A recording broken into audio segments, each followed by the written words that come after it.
taking the thing out of me! Oh, come on! Take him in there! God!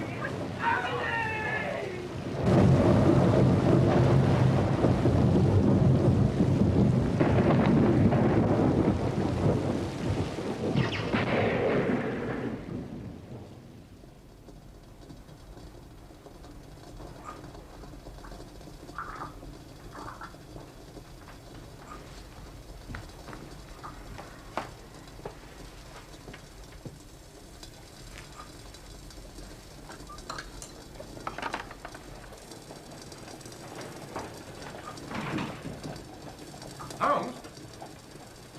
Holmes? Holmes? Holmes? Holmes? You come at a crisis, Watson.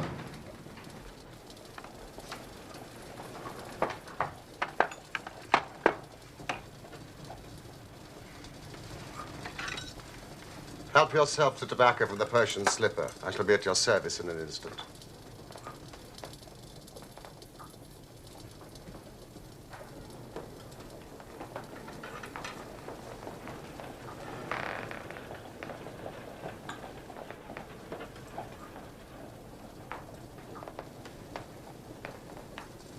If this remains blue, all is well. If it turns red, it's a man's life.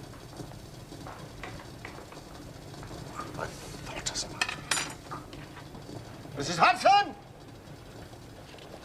Mrs. Hudson!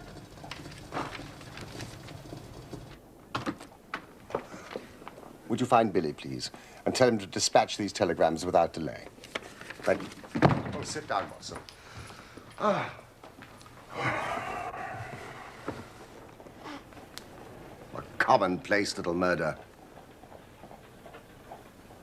You have something more interesting, I fancy. You are the stormy petrel of crime, Watson. What is it? I've had a letter from a boy I was at school with. I think you should read it.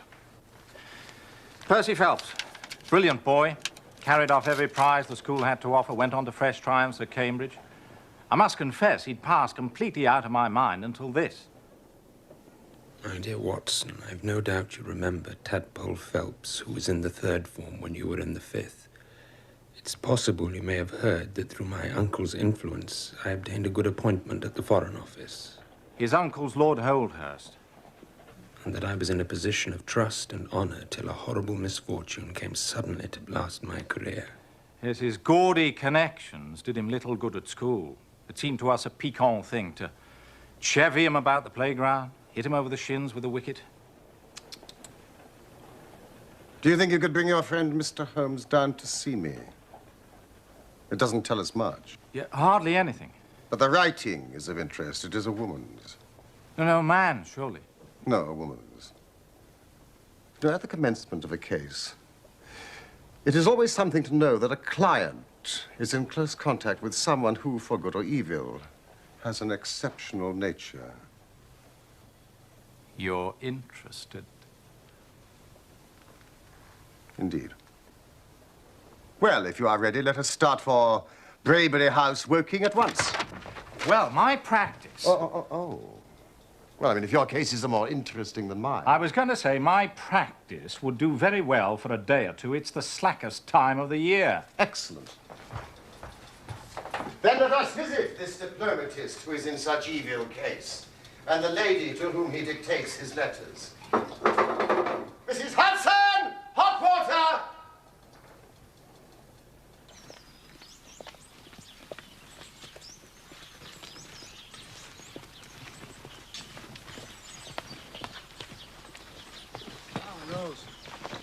Take these for me, would you? That's a good help. Mr. Sherlock Holmes. And this is my colleague and friend, Dr. Watson. Dr. Watson, I'm so glad you've come. Percy's been inquiring after you all morning. Poor chap. I perceive that you yourself are not a member of the family. Of course. You see my J.H. monogram. No, for a moment I thought you'd done something clever. Joseph Harrison's my name. And since Percy is betrothed to my sister Annie, I shall at least be a relation by marriage. You'll find her in his room. She's been nursing him these past 2 months. Rose, the house.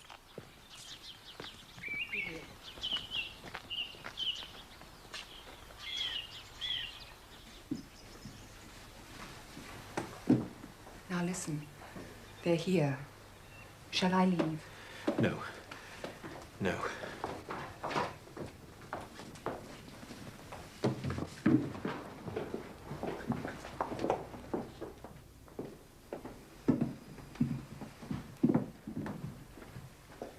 My dear Watson, I should never have known you under that moustache, and I dare say you wouldn't be prepared to swear to me. Not at all. Still the same dear old tadpole. And this, I presume, is your celebrated friend. Mr. Sherlock Holmes, Mr. Percy Phelps. And I'm Miss Harrison. My fiancée and my nurse. Please, sit down.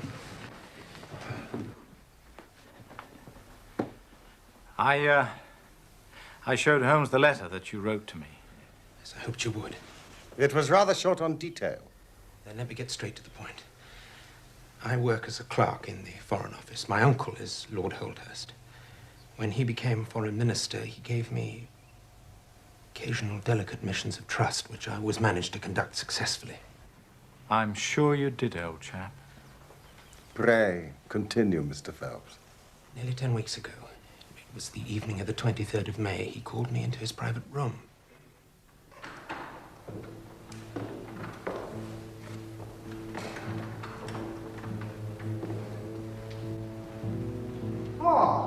Percy, my dear boy.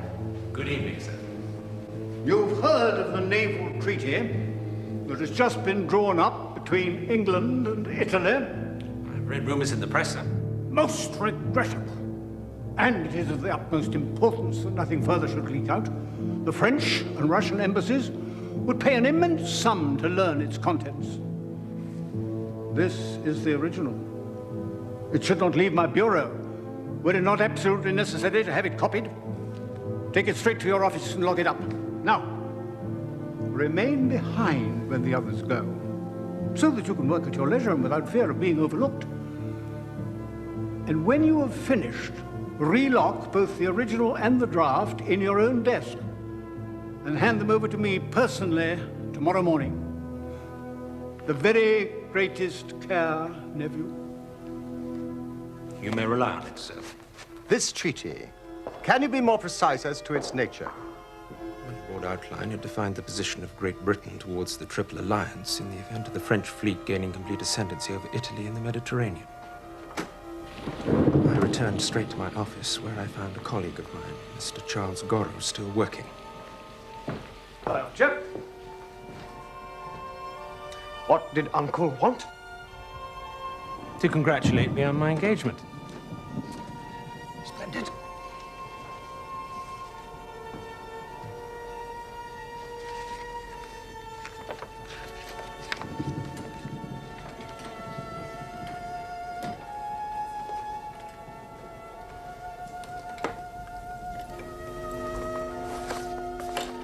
Nothing else?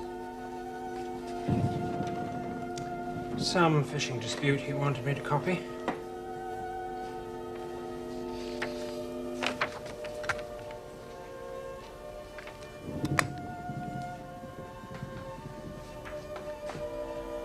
You're not still on that Bulgarian piece, are you? It's extremely long-winded and tiresome, and I am fagged out for the night. You working late again? Just a few things. You want to slack off a bit, old man? Ambition's a fine thing and all that, but do not neglect the beautiful Miss Harrison. Some other chap might step in. She wouldn't have you, Charles. Oh, not me, old man. I've got my Daphne. Good night, dear. Good night.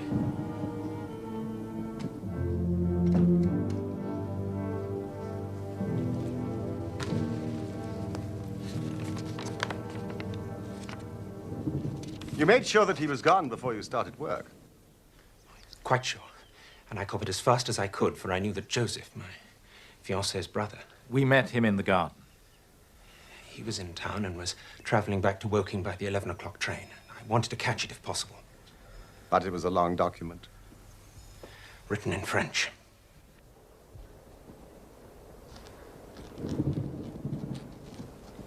By 9 o'clock, I was feeling drowsy and scarcely a third of the way through. I thought a cup of coffee might clear my brain, so I rang the commissionaire who stays on duty all night in a small lodge at the bottom of the stairs.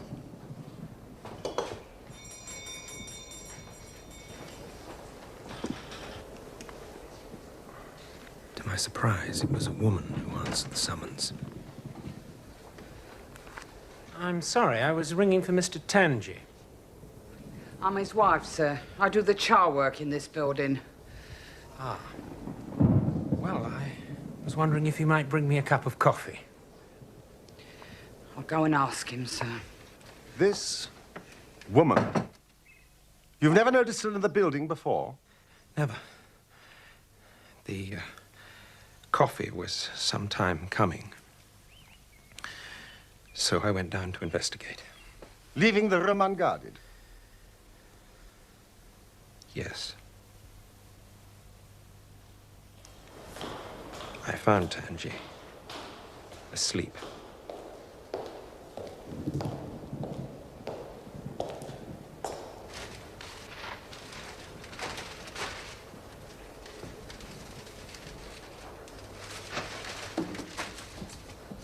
Mr. Phelps, sir. I'm very sorry, sir. I must have just dropped off for a moment. Your coffee, sir. Well, if you're here, sir, who's ringing the bell? Bell? What bell is it? Well, it's the bell in the room in which you're working, sir.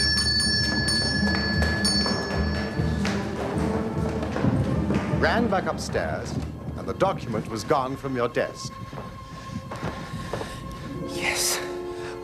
God, no.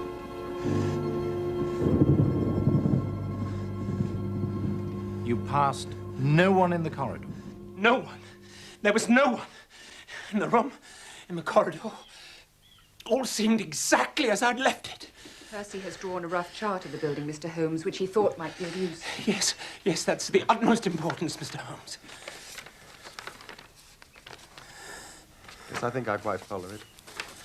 On your discovery of the theft, what did you do then? Well, I recognized in an instant the thief must have come up through the side door. This one here. Yes, of course. Well, you'd have met him if he'd come the other way. And you are satisfied that he could not have been concealed in the room or in the corridor? Absolutely impossible. All the other doors were locked. Strict Foreign Office regulations. There was no cover at all. A rat couldn't have concealed himself there. Tangi and I both rushed out down the stairs that lead into Charles Street. Mr. Phelps! The door at the bottom was closed, but unlocked. It was dark, raining. There was no one. But I distinctly remember the 3/4 of Big Ben. 9:45. That is of enormous importance. They came out here. You see, Holmes? On the corner, we found a policeman, but he'd seen no one leave the building in the last quarter of an hour except for the commissionnaire's wife. So we ran through to Whitehall. It was full of traffic, people coming and going, all only too eager to find a place of shelter on so wet a night. No lounger to tell you who'd passed? None. Had it been raining all evening? Since about 7. Ah, this chain of events is certainly of extraordinary interest. And so you returned to the office? Examined it, I presume, to see if the intruder had left any traces. Muddy footmarks, any cigar end, or dropped glove, hairpin? There was nothing. Except the tangible fact that the commissionnaire's wife had run out of the building not 10 minutes earlier. What did you do next, Mr. Phelps? The constable alerted Scotland Yard. It was then, for the first time, the full horror of my situation came upon me. I'd been so confident of regaining the treaty. I dared not think. Watson will tell you I was a nervous, sensitive boy at school. It's my nature. I thought of my uncle, his cabinet colleagues, the shame I'd brought upon them, myself, everyone connected with me. What though I was the victim of an accident? There are no allowance for accidents in diplomatic circles. Ruin. Shamefully. Hopelessly. Ruin. Steady on, old chap. There. There. It's all right. Stand back, will you, Holmes?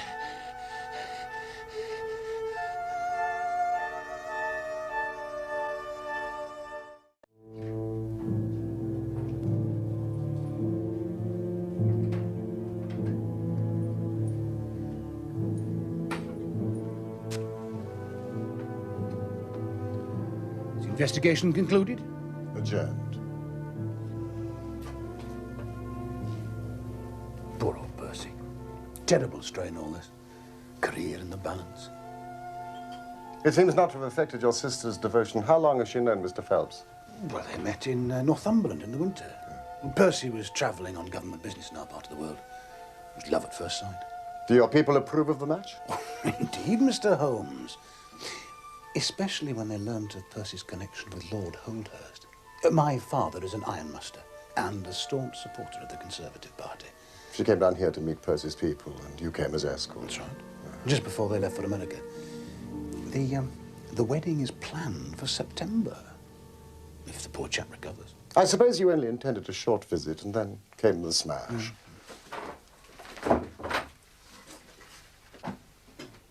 May I ask you what your occupation is that allows you to while away the summer in working? As the eldest son, Mr. Holmes, I have expectations of inheriting my father's business. I also dabble in stocks and shares, which grants me a certain independence. My apologies if my question offended you. On the night of May the 23rd, had you arranged to meet Mr. Phelps at Waterloo to take the 11 o'clock train together? No. That may have been his intention. He knew I was in London dining with my stockbroker, but I wasn't expecting to meet him. Then thank you for your time, Mr. Harrison. Shall I, and would you, the sick room?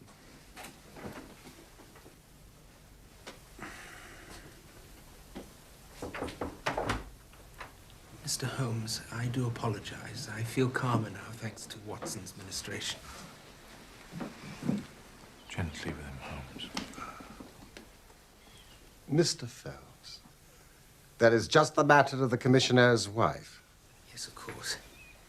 As I remember, shortly after our return to my office, Inspector Forbes of the Yard arrived to take up the case with considerable energy. We hired a hansom, and within half an hour we were at the Tangys' home in Brixton. The door was opened by his eldest daughter. Hey, what you want? Is your mother at home? Not yet. She does a night job, cleaning. Well, wait for her, if you don't mind. In here. You get back in here now. Go on and shut the door. After about 10 minutes, we heard the front door. And here we made one serious mistake for which I blame myself. Yeah, Mum, there's two men in the parlour wants to talk to you. Oh, my God.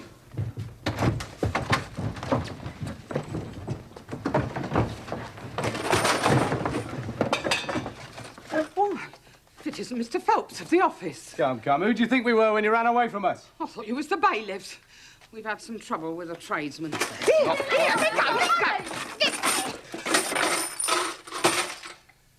We've reason to believe that you've taken a paper of importance from the Foreign Office. And you ran in here to dispose of it.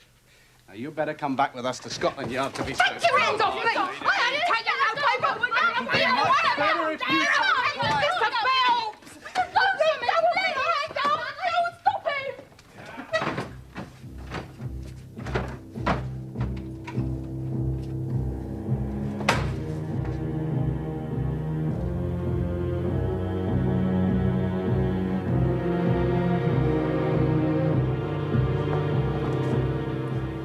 made a full examination of the kitchen? Yes. There was no sign of the documents. A four-wheeler was brought, and we all three drove back in it to Scotland Yard. I waited in an agony of suspense until the female searcher came back with her report. They found nothing. After that, I have no clear recollection. I believe a police officer drove me to Waterloo, where, by the merest good fortune, I met Dr. Ferrier, who lives near us and was traveling down by the next train. The train you caught now would have been? The 11:40, I think. Dr. Ferrier most kindly took charge of me. Just as well he did, for I had a fit in the station, and before we reached home, I was practically a raving lunatic. Your brother had already returned? Yes.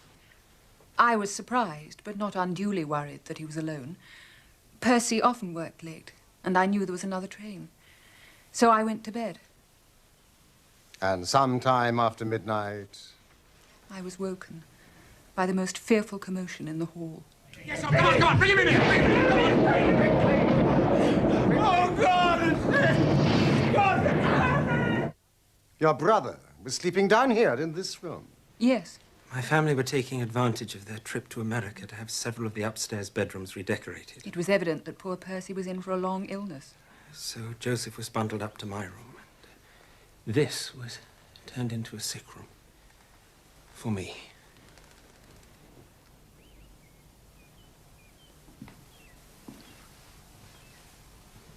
Why, it's a very cheery room. I have lain here for 9 weeks, delirious. If it had not been for Miss Harrison and the doctor's care, I should not be speaking to you now. She nursed me by day. A hired nurse looked after me at night. For in the mad fits, I was capable of anything. It's only in the last few days that my reason has slowly cleared. I've wired Inspector Forbes, but he's told me no clue has been discovered. So I turn to you, Mr. Holmes. It's my last hope.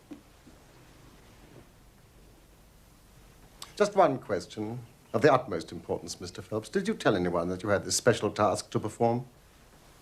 No one. Not Miss Harrison, for example? No. I had not been back to Woking in between getting the order and executing the commission.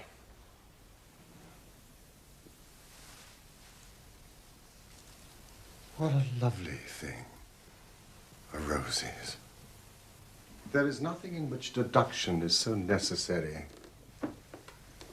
as in religion. It can be built up as an exact science by the reasoner. Our highest assurance of the goodness of Providence seems to me to rest in the flowers. It is only goodness which gives extras. And so I say again, we have much to hope from the flowers.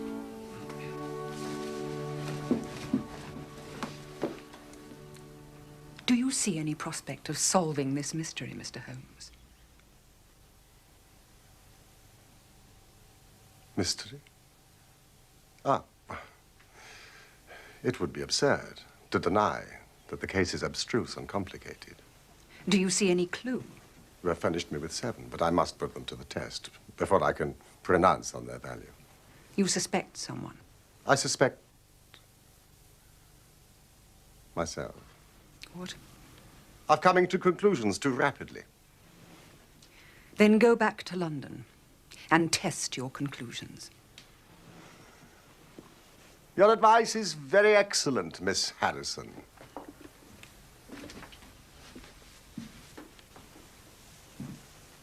Mr. Phelps, do not indulge yourself in false hopes. The affair is a very tangled one, and I am not a magician. Hey! Little varmint. What do you think of Miss Harrison? A good sort, or I'm mistaken. I thought you were rather terse with her. Was I? She was only protecting her loved one. A little overprotective, perhaps. Surely you don't believe that she had anything to do with it? The most difficult crime to track down, Watson, is the one which is purposeless. Now, this is not purposeless. But who is it that profits by it? Well, there's the French ambassador, the Russian, and whoever might sell it to either of those. And Lord Holdhurst. Well, it is not inconceivable that a statesman might find himself in a position where he was not sorry to see such a document accidentally destroyed. Not a statesman with the honourable record of Lord Holdhurst. George, the Foreign Office. Charles Street entrance. George, I want you to do something for me. Find the cab which dropped a fare there just after 9:30 on the evening of May the 23rd.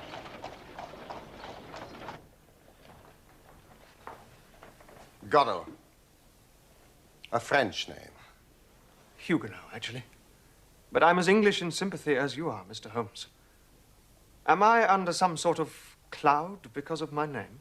Oh, no. Holmes has a French grandmother.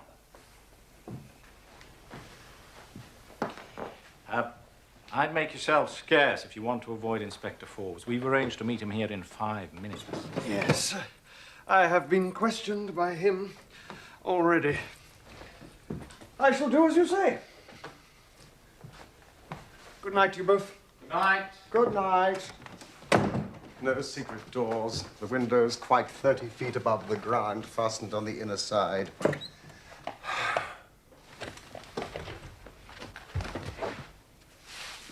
The carpet prevents any possibility of a trap door.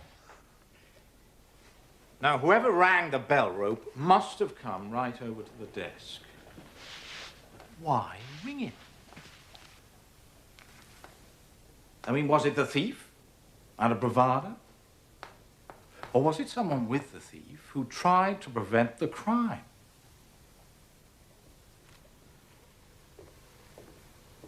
Or was it?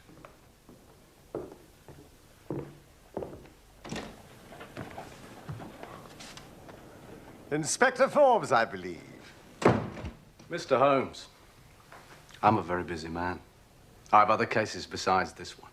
But none so vital to the national interest, I'll wager. May I introduce my friend and colleague, Dr. Watson? What do you want from me, Holmes? I know about your methods. You're ready enough to use our information. Then you try and finish the case yourself and bring discredit on us. On the contrary, in my last 53 cases, my name has appeared in only 4, and the police have the credit in 49.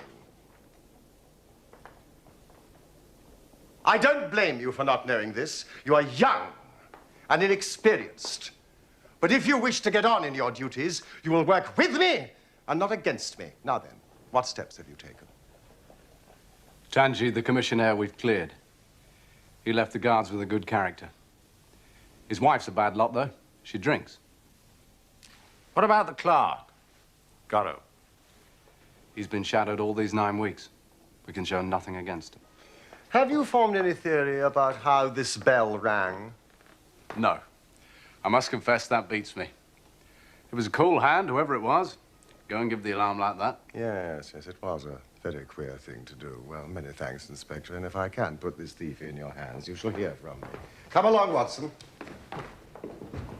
May I ask where you're going now? To interview Lord Holdhurst, the cabinet minister and very possibly the next Premier of England. Good evening, Inspector. I can't pretend, Mr. Holmes, that I'm ignorant of the reason for your visit. But in whose interests are you acting, may I ask? In the part of Mr. Percy Phelps. Ah, my unfortunate nephew. You can understand that our kinship makes it the more impossible for me to screen him in any way. Yes, but if the document is found, Lord Holdhurst... That, of course, would be different.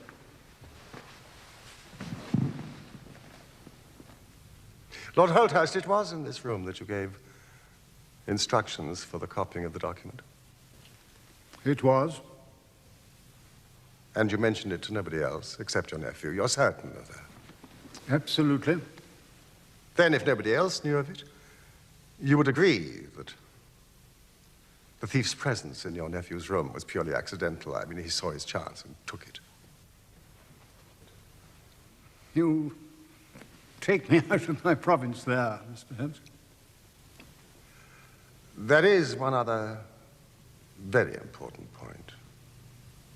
You feared, so I understand, that very grave results might follow from the details of this treaty becoming known. Very grave results indeed. Have they occurred? Not yet. If the treaty had reached, let us say, the Russian or the French Foreign Office, you would expect to hear of it. I certainly should. Then, since nearly 10 weeks have elapsed, it is not unfair to suppose, then, that the treaty, for some reason, has not reached them. But, Holmes, we can hardly suppose that the thief took the treaty in order to frame it and hang it on his wall. Well, perhaps he's waiting for a better price, Watson. Or maybe he's had a sudden illness. A brainstorm, for example. I did not say so. Lord Holthurst, we have taken up too much of your valuable time. Fine fellow. Heavy responsibilities. Yes, but he has a struggle to keep up his position, and he's far from rich. You noticed, of course, that his boots have been resold. Really? I shall do nothing more today unless I get an answer to my cab inquiry. Ah.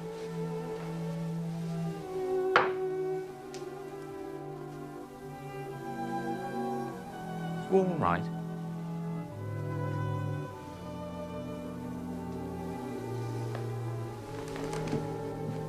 Oh, Watson, I won't detain you any longer from your legitimate work.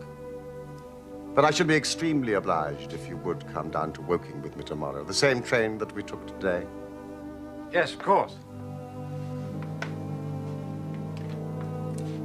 Night, Holmes.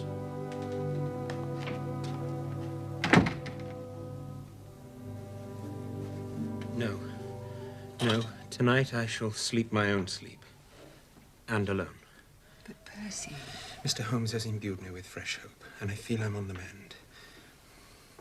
We have an appointment in church in September, my love, and I mean to keep it.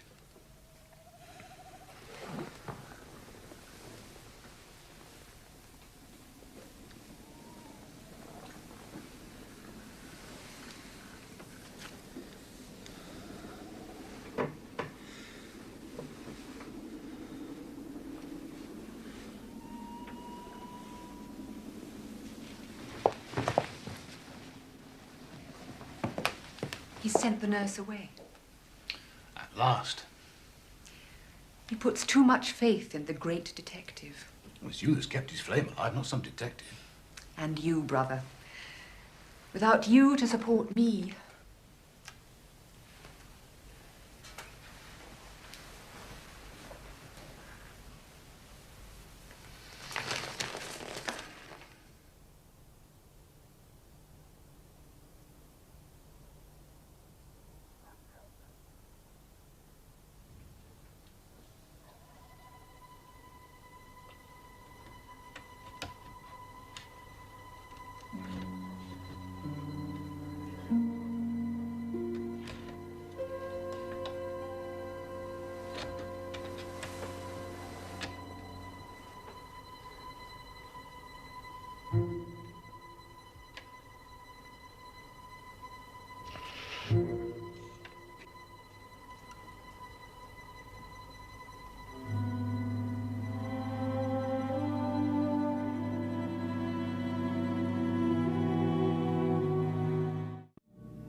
Could it be that I'm the center of some monstrous conspiracy? And that my life is aimed at, as well as my honor? And as far as I know, an enemy in the world. You certainly have had your share of misfortune, old chap. I think I may have found the spot where the fellow scaled the wall.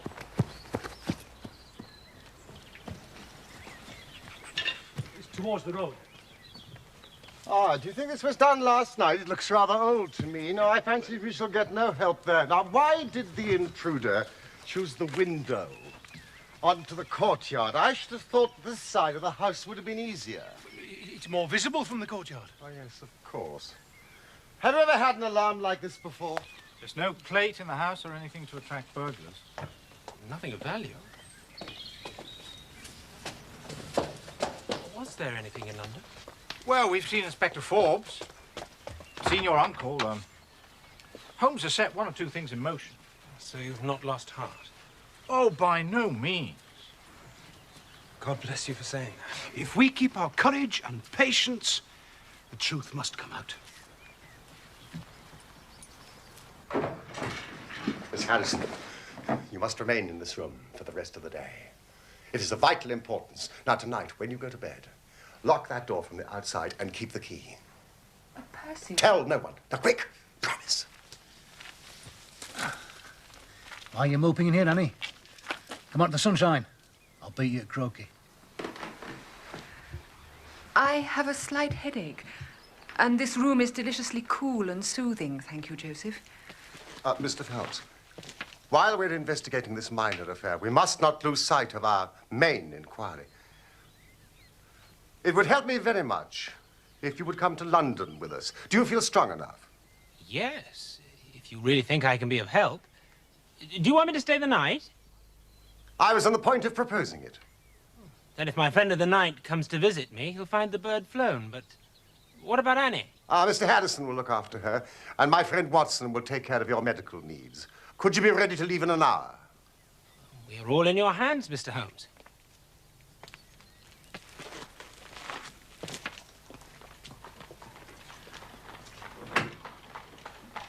There are one or two points I wish to clear up, and your absence, Mr. Phelps, will rather assist me. Watson, when you reach London, drive our friend straight to Baker Street and remain with him until I see you again. Now, gentlemen, I shall leave you. What about our investigation in London? I hope to be in London in time for breakfast. He really is the most inscrutable fellow, Watson.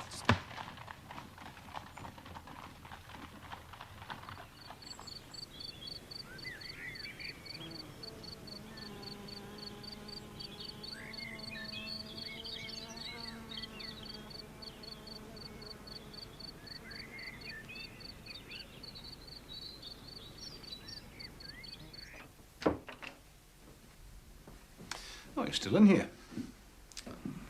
How's your headache? A little better. First day for 9 weeks without the invalid. And you choose to spend it in here.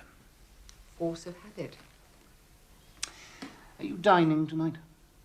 I'm not hungry, and I'm enjoying my book. I understand. My poor little sister. What a time you've had.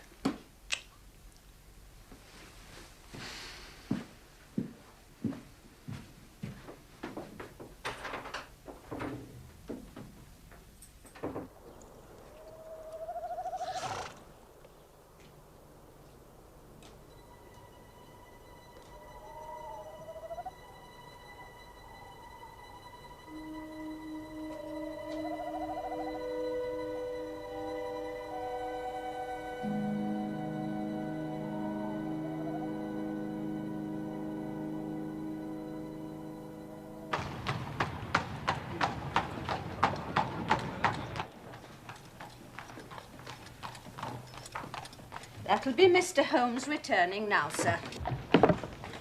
Thank you, Horace.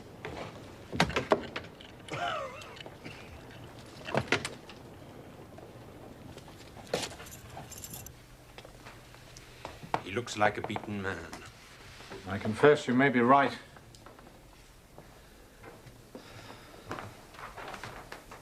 I hope for so much.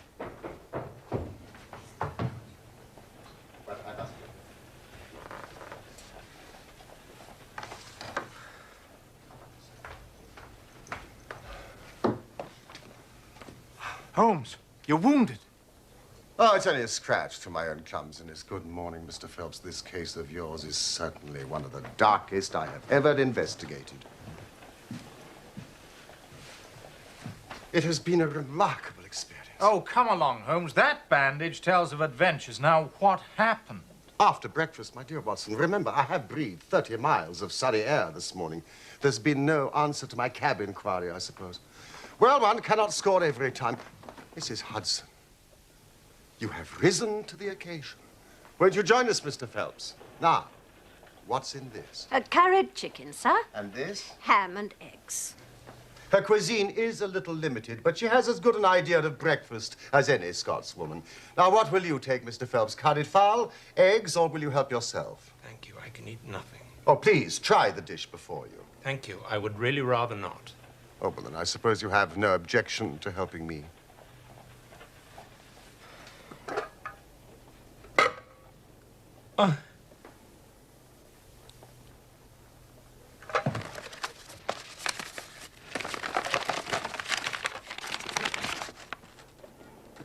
It's the treaty.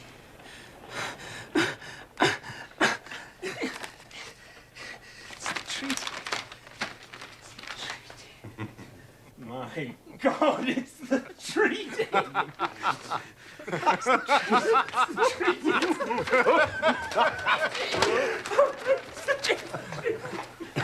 Watson, brandy. Ah, there. It really was too bad of me to spring it on you like that. But Watson here will tell you that I never can resist a touch of the dramatic. God bless you for saving my honor. Thank you, Mrs. Hudson. Oh, thank you for your many considerations. A Scotswoman's breakfast, indeed. A silly bit of paper. Please, tell me how you got it. Where it was. After I left you, I settled myself into the English countryside and spent a charming afternoon. I remained there until dusk. And then I returned to your house. I clambered over the wall and made my way through the undergrowth until I reached the stables just opposite your bedroom window. The blind in your window had not yet been drawn, and I could see Miss Harrison reading a book by the light from a lamp. It was about 10:15 when she closed the book, moved across the room, carrying the lamp with her. But I felt quite sure that she had turned the key in the lock. Key? The instructions I gave her, which she carried out to the letter. Mr. Phelps, she is a lady of rare character. Without her cooperation, you would not have that paper in your hand now. It was a weary vigil. But it had the sort of excitement a sportsman feels when he lies before the watercourse and waits for the big game.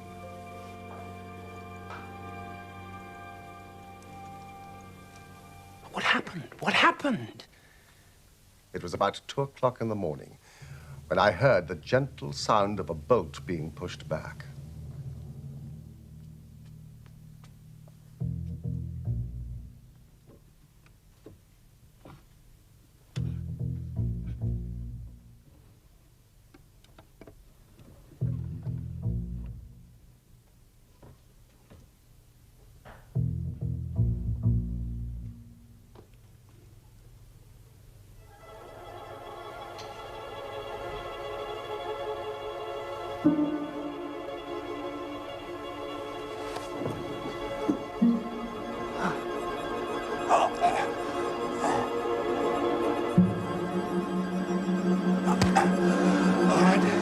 All right, Holmes.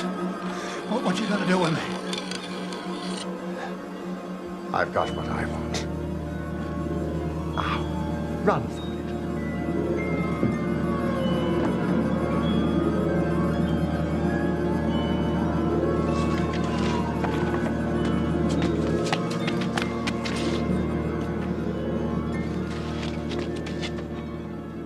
Joseph. You let him go. I wired full particulars to Inspector Forbes. If he's quick enough to catch his bird, well and good. But if, as I shrewdly suspect, he finds the nest empty, why, all the better for the government. I fancy Lord Holdhurst, for one, and Mr. Percy Phelps, for another, would much rather the affair never got to a police court. My God, do you tell me that during my 10 long weeks of agony, the stolen papers were in the very room with me all the time? And Joseph, a villain and a thief. From what I gather, he had lost heavily dabbling in stocks and concealed the fact from his father, a man of strictly conservative habits. Yes, but his own sister's happiness. And your reputation, your health. He knew that you often worked late, and he was in town having dinner with his stockbroker, as he told me. But he was free by 9:30 and called by your office, entering through the side door. Percy!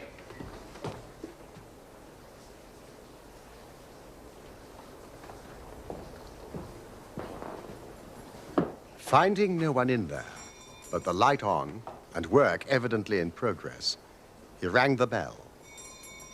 The instant he did so, his eye caught the paper on the table. He knew at once that chance had put in his way a state document of immense value.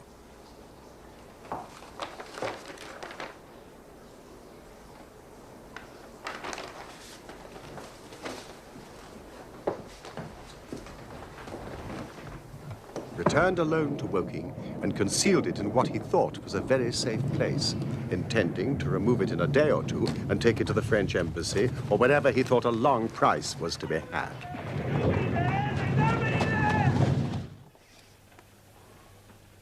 Then came your sudden return.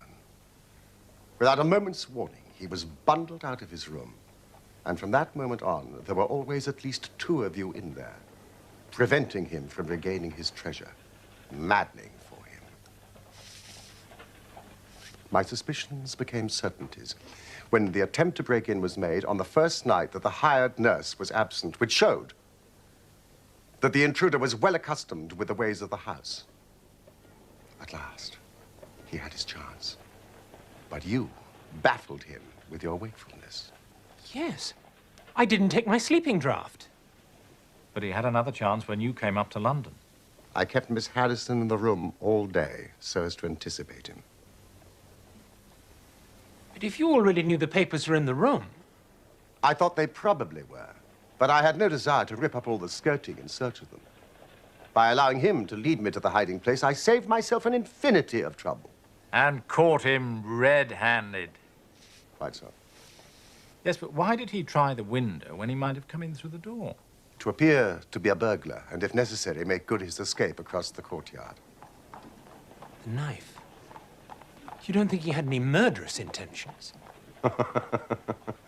My dear fellow, I can only say that Mr. Joseph Harrison is a gentleman to whose mercy I should be extremely unwilling to trust. That will be a young lady for you, Mr. Phelps. Annie? I left her a note to come to London the moment she woke. But, Mr. Phelps, she knows nothing as yet of her brother's criminality. Oh, yes. My dear Holmes, I can't thank you enough. I shall go down at once and explain everything. Percy, goodbye, and good luck.